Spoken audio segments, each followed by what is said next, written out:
This video will show you how to replace the rear brake flex hose on a Cadillac CTS. This will be located behind your rear wheel. Let's get into it. Let's get ready to remove our front wheel. To do that, the first thing we have to do is safely raise and support the front of the vehicle so the wheel's off the ground. Once you've done that, you're going to remove all 5 of your 19mm lug nuts so we can get the wheel off of here.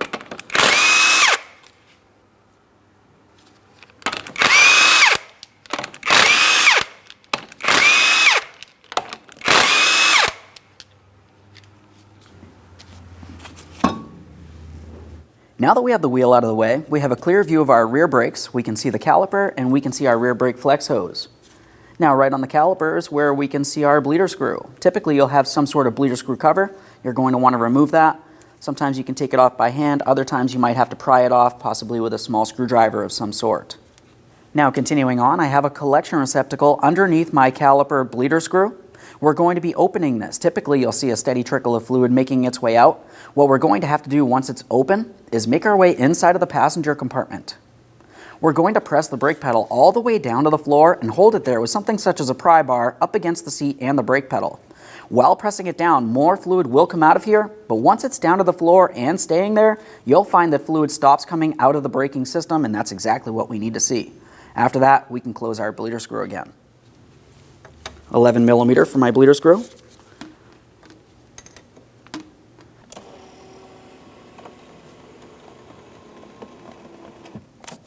Okay, the brake pedal's pressed all the way to the floor. Let's close our bleeder screw.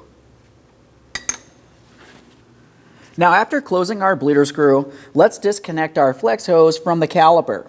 Looking along the backside here, you can see that we have an 11mm headed banjo bolt. We're going to start removing this. Keep in mind, there could still be fluid inside of the brake flex hose and inside of the caliper.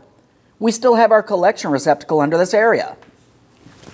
11mm for the banjo bolt, as I mentioned.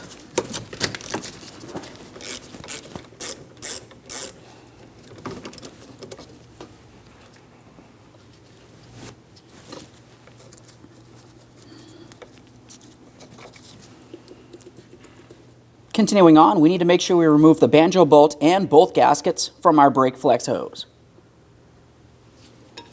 Now my inboard gasket is stuck on my banjo bolt, so I'm just going to use some pliers. I'll hold on to that while I unscrew the banjo bolt from it. Commonly, these will just slide out of place.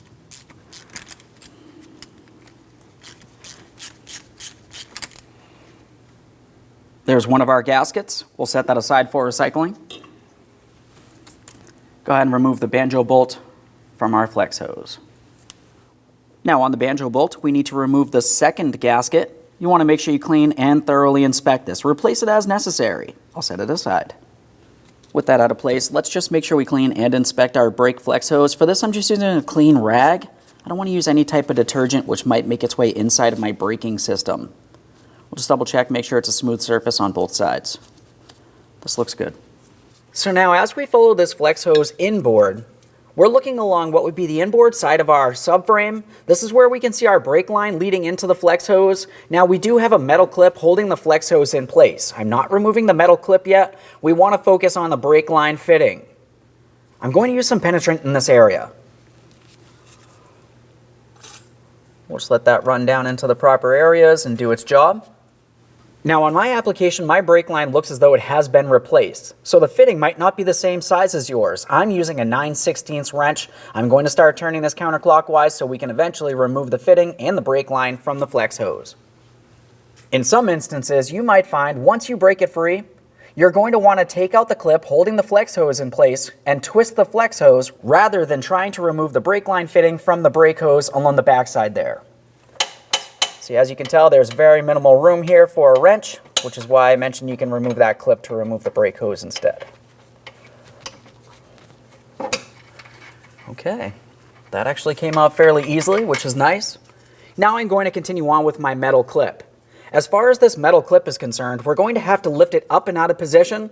For this, you can use a prying device. I'm going to be using a long angled pick. I'm going to come inside one of these sides and carefully start rocking it out of position. You can use pliers also if necessary.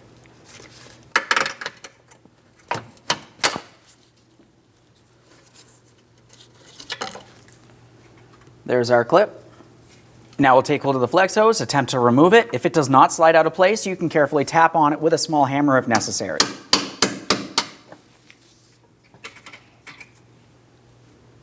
There it is, friend. Now, prior to installation of any brand new part, let's make sure we clean and inspect the mounting area. So we're looking along the subframe of the vehicle where the flex hose would sit. The first thing I would mention is when I'm cleaning this, I always like to lift up on my brake hose or brake line. I'm going to put a thumb over it so nothing can make its way inside, and now I'm using a wire brush. I'm going to clean up the mounting surface.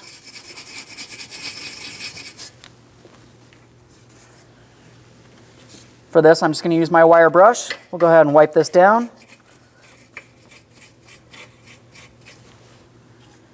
Now, after cleaning that down, let's have a close look. We can see our circular port, but as you look closely, you can see that there are actually a couple small notches in the circular port. That's for the alignment tabs on our brand new flex hose to slide into. Now, let's have a close look at the end of our flex hose that slides into the subframe. We can see the two alignment tabs. We have the larger one here, smaller one over there. Let's get this in place. So to start this in position, I'm going to take hold of my brake line and fitting. I'm going to pull it out to an area that I can easily see in that port. Then I'll start on the brake hose, twisting that clockwise.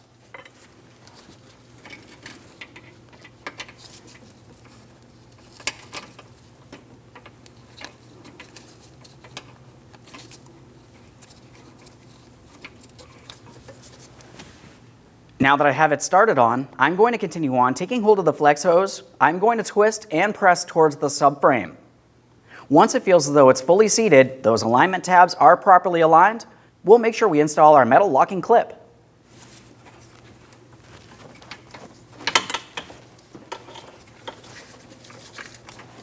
Now we have our metal clip. We're going to slide it in along the back side of that subframe. We're going to press it down. Now, of course, we do want to make sure this is fully secured. We don't want it coming loose while we're driving down the road. Let's tap it down. And tighten that brake line while we're still in this area.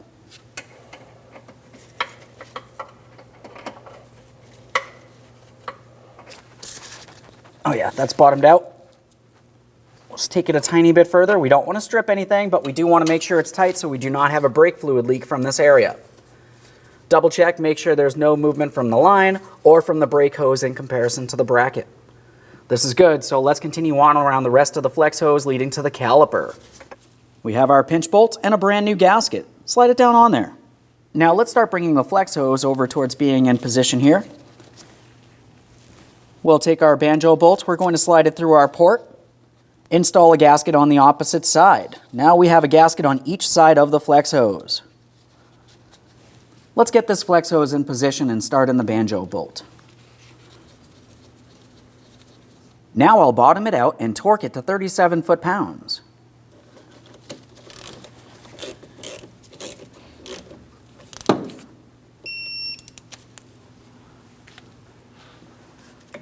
Double check to make sure the flex hose is properly secured to the caliper itself. Now let's remove our bleeder screw cover.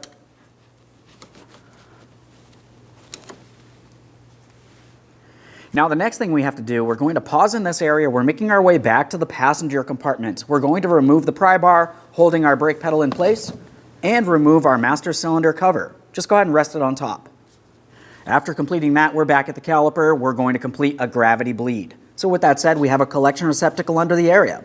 We're going to use our wrench. We'll turn this counterclockwise. Once it's loose enough, we're going to wait until we see a steady trickle of fluid making its way out.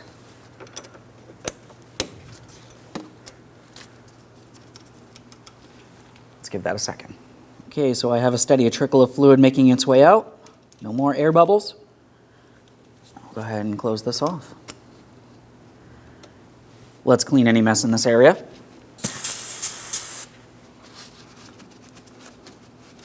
Now at this point, you want to make your way back inside that passenger compartment. You're going to pump up the brake pedal till it feels firm. Assuming it does feel firm and the brake pedal does not sink in any way, you've removed all the air from in the system, and you can continue on by making sure there's no mess, reinstall the bleeder screw cover, and reinstall your rear wheel. If for some reason the brake pedal does feel squishy, more than likely there's air trapped inside the braking system, in which case you want to continue on with a manual brake bleed. When I do those, I bleed all brakes at the same time. Let's install our bleeder screw cover. Nice. We have our clean .3, .4 brake fluid here. We'll top it off.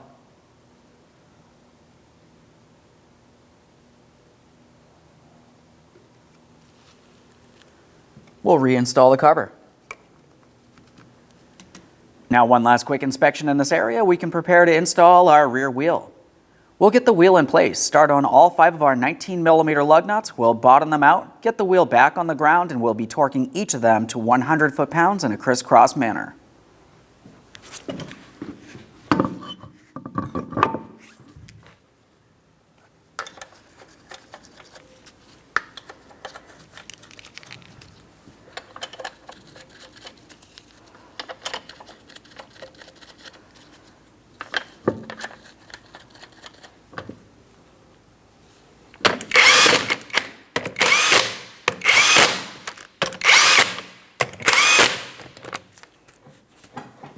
Now I have the wheel back on the ground. Let's go ahead and torque these lug nuts to that 100 foot-pounds in a crisscross manner.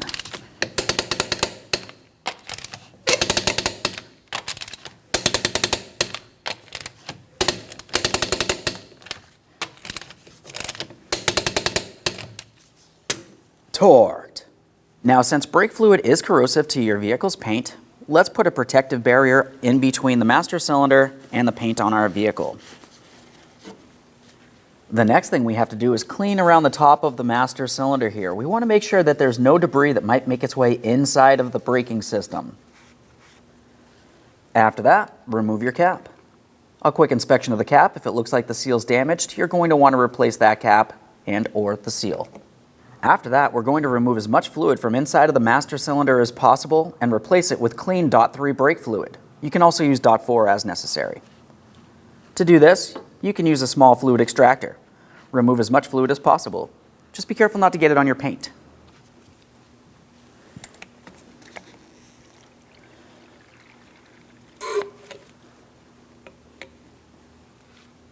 Once you've removed as much fluid as possible, we have our clean .3, .4 brake fluid here.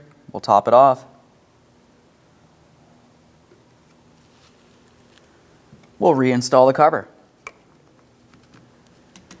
Now at this point, to start bleeding the brakes, we're going to have to make our way behind each one of the wheels. We're starting at the passenger side rear.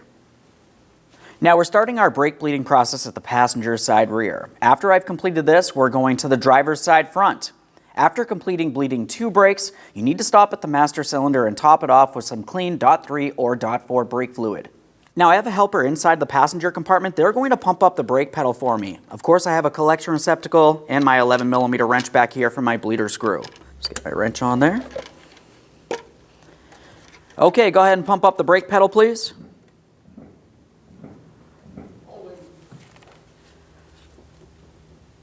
Now we can see fluid making its way up and through this hose. We need to continue this process till we see only clean brake fluid making its way out with no air bubbles.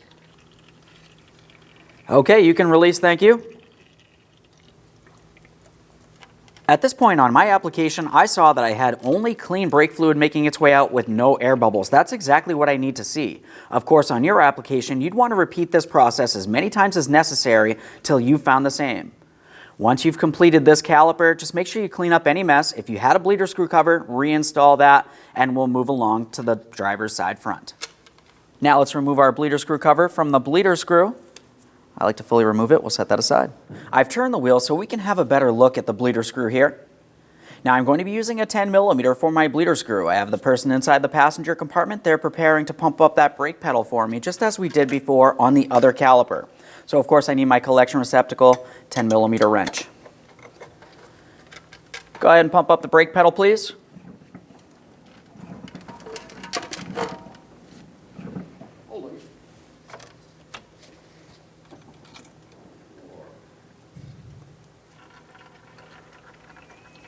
As you can tell, we do have a considerable amount of air coming from this particular brake, so we're going to continue on this process. As for your application, if it looks like it's just clean brake fluid with no air, you should be good to go. Just clean up any mess. Let's continue on. Go ahead and pump, please.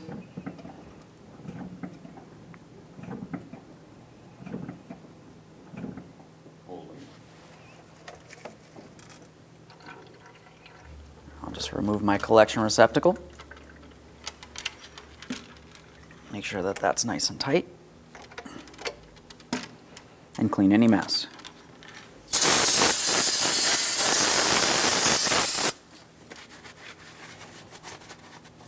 Now I do have a bleeder screw cover, so I'll install that.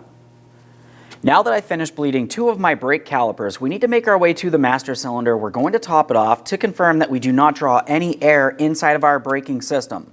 Once we've topped off that master cylinder, we're going to the driver's side rear, we're going to bleed that caliper, and then I'm going to go to the passenger side front to bleed that caliper. Afterward, I'll be meeting you at that master cylinder for a final top off. All brakes have been bled. Let's remove that cover, top off the brake fluid one last time.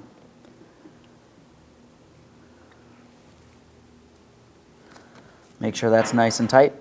We'll clean any mess in this area and we can remove our protective pad.